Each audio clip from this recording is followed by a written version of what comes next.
Assalamualaikum warahmatullahi wabarakatuh. Nama saya Siti Aifatun. Saya dari jurusan Ekonomi Syariah. Di sini saya akan membacakan surah Al-Baqarah ayat 275 sampai 279 beserta terjemahannya. A'udzu billahi minasyaitonir rajim. Bismillahirrahmanirrahim.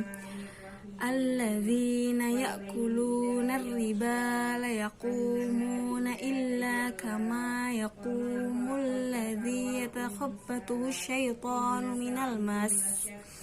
Dzalika bi annahum qalu innamal bay'u mithlur riba wa ahallallahu al-bay'a wa harramar riba.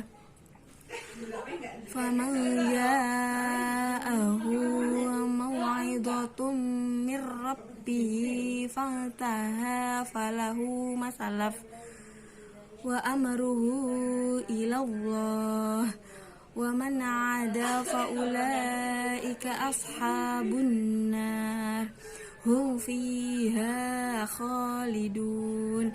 Yamhaqullahu riba wa yurbis shadaqat wallahu la yuhibbu kulla kaffarin athim.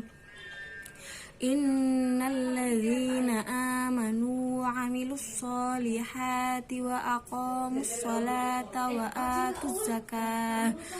atuz zakata lahum ajruhum 'inda rabbihim wala khaufun 'alaihim wala hum yahzanun.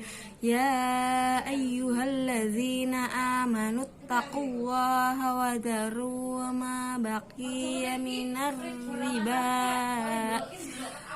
riba in kuntum mu'minin fa illam taf'alu fa'danu biharbin minallahi wa rasulih wa in tubtum falakum ru'usu amwalikum la tadlimuna wa la tudlamun. Shadaqallahul azim. Artinya, orang-orang yang memakan atau mengambil riba tidak dapat berdiri melainkan seperti berdirinya orang yang kemasukan syaitan lantaran penyakit gila. Keadaan mereka yang demikian itu adalah disebabkan mereka berkata, sesungguhnya jual beli itu sama dengan riba. Padahal Allah Subhanahu wa taala telah menghalalkan jual beli dan mengharamkan riba. Orang-orang yang telah sampai kepada larangan dari Tuhannya lalu terus berhenti dari mengambil riba, maka baginya apa yang telah diambilnya dahulu sebelum datang larangan dan urusannya terserah kepada Allah Subhanahu wa taala. Orang yang kembali mengambil riba, maka orang itu adalah penghuni-penghuni neraka. Mereka kekal di dalamnya. Allah memusnahkan riba dan menyuburkan sedekah, dan Allah tidak menyukai setiap orang yang tetap dalam kekafiran dan selalu berbuat dosa. Sesungguhnya orang-orang yang beriman mengerjakan amal soleh, mendirikan sholat dan menunaikan zakat, mereka berpendapat bahwa mendapat pahala di sisi Tuhannya. Tidak ada kekhawatiran terhadap mereka dan tidak pula mereka bersedih hati. Wahai orang-orang yang beriman, bertakwalah kepada Allah dan tinggalkan sisa riba atau yang belum dipungut jika kamu orang-orang yang beriman. Maka jika kamu tidak mengerjakan atau meninggalkan sisa riba, maka ketahuilah bahwa Allah Subhanahu wa taala dan Rasul-Nya akan memerangimu. Dan jika kamu bertobat dari pengambilan riba, maka bagimu pokok hartamu, tidak menganiaya dan tidak pula dianiaya.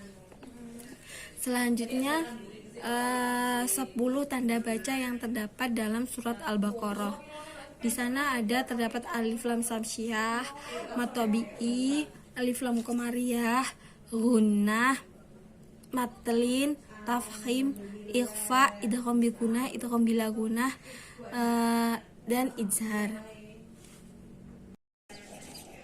Yang B, menulis tentang materi fikih ibadah. Yang pertama yaitu pengertian toharoh. Toharoh adalah kegiatan bersuci yang harus dilakukan oleh setiap umat Islam saat melakukan hal-hal tertentu, sama seperti halnya dengan melaksanakan sholat dan tawaf. Selanjutnya wudhu. Pengertian wudhu yaitu mensucikan anggota badan tertentu dengan air untuk menghilangkan hadas kecil. Wudhu wajib dilakukan saat akan melaksanakan ibadah sholat. Syarat sah wudhu. Syarat sah wudhu ada 4. Yang pertama, menyiram air secara merata ke semua anggota tubuh yang dibasuh. Menghilangkan apa yang dapat menghalangi sampainya air ke anggota tubuh yang dibasuh.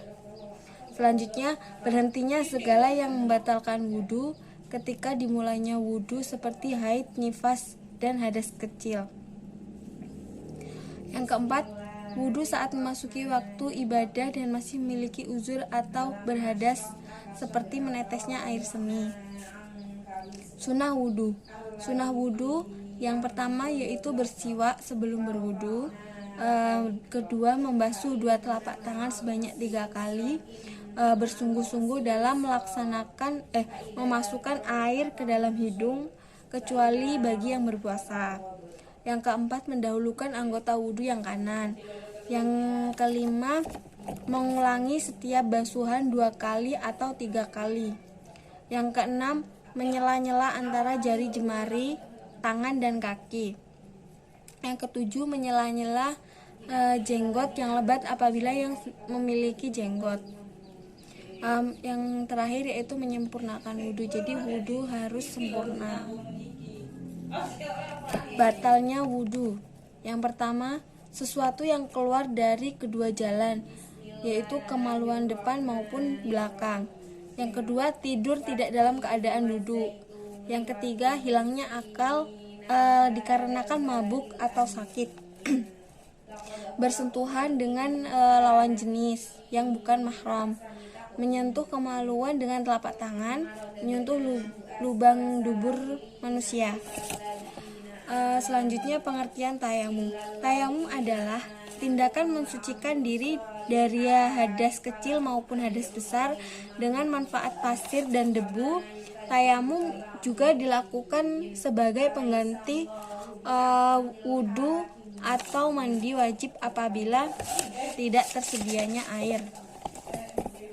Syarat tayamum diantaranya yaitu sulit menemukan air, harus menempuh jarak sejauh 2,5 km untuk mendapatkan air. Misal jauh dari tempat air, itu selanjutnya yaitu sulitnya menggunakan air karena suhu sangat dingin dan ketika menggunakan air tubuh akan terasa sakit sehingga tidak ada yang dapat mengembalikan kehangatan tubuh. Selanjutnya rukun tayamum. Rukun tayamum yang pertama yaitu niat bersamaan dengan sapuan pertama. Yang kedua, mengusap seluruh bagian wajah dengan tanah. Yang ketiga, mengusap kedua tangan sampai siku. Yang keempat, tertib dilakukan secara beratur. Selanjutnya, yang membatalkan tayamum. Semua hal yang membatalkan wudhu termasuk membatalkan tayamum. Melihat air yang bisa dipakai ketika berwudhu. Lalu hal lain yang membatalkan tayamum ialah murtad atau keluar dari Islam. Pengertian sholat. Sholat adalah suatu ibadah yang meliputi pergerakan tubuh yang khusus dimulai dengan takbir dan diakhiri dengan salam yang wajib dilakukan oleh setiap umat Islam. Jumlah sholat yang difardukan yaitu ada 5. Syarat wajib sholat yaitu beragama Islam, baligh, berakal.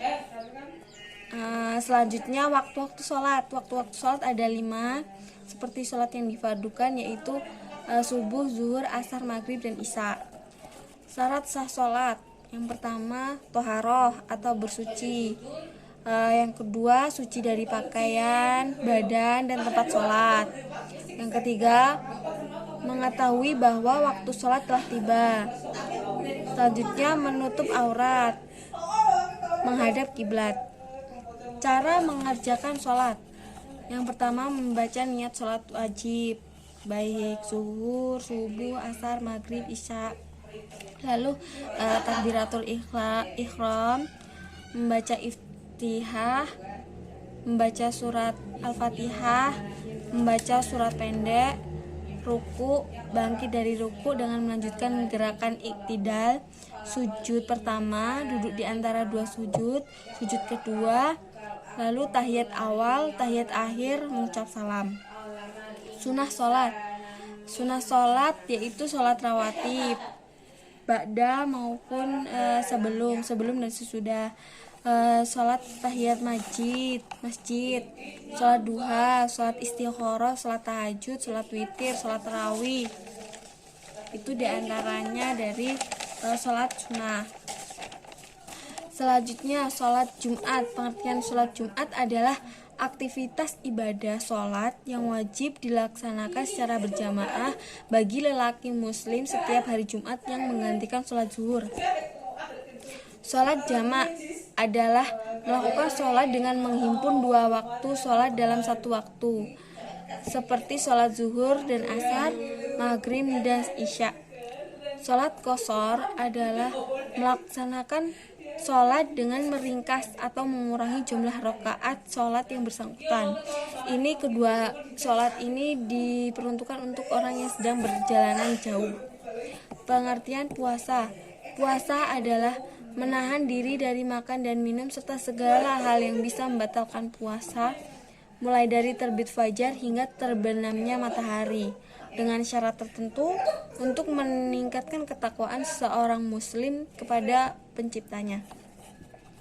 Selanjutnya pengertian zakat. Zakat adalah bagian tertentu dari harta yang wajib dikeluarkan oleh setiap muslim apabila telah mencapai syarat yang ditetapkan. Pembagian zakat ada dua, yang pertama zakat mal dan yang kedua syarat zakat fitrah.